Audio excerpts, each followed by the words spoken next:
Hello everyone, and welcome back to a new video.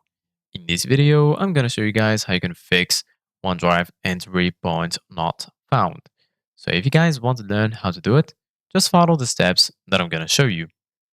As you can see guys, right here on the picture, this is how the error looks like.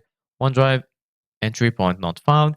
The procedure entry point could not be located in the dynamic link library. So basically, guys, if you want to fix this problem, just follow the steps that I'm going to show you.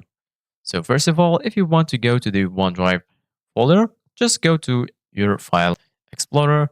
So we're going to go to the Start menu, type File Explorer, and then click on Open. And then here in the left, you're going to find all of these sections. Here you're going to find Home, Library, and then here you're going to find OneDrive. So right here, you're going to find your OneDrive folder. And if you right click on OneDrive right here, you're going to find all of these options.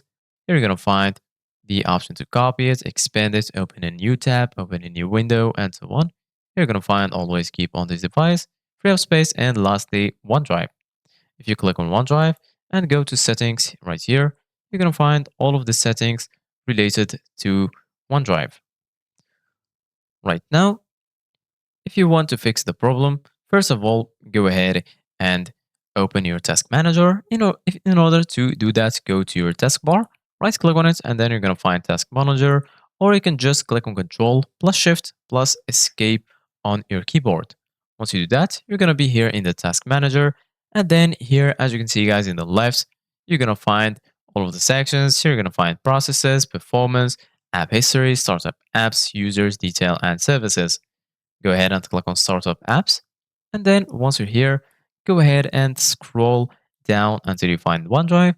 Right click on OneDrive, and then if it's enabled, make sure you disable it by clicking on Disable right here. And then right here, go to the status and check if it's disabled.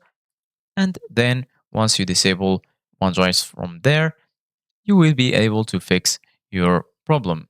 So this is it guys for today's video. Thank you guys for watching. See you guys in the next video.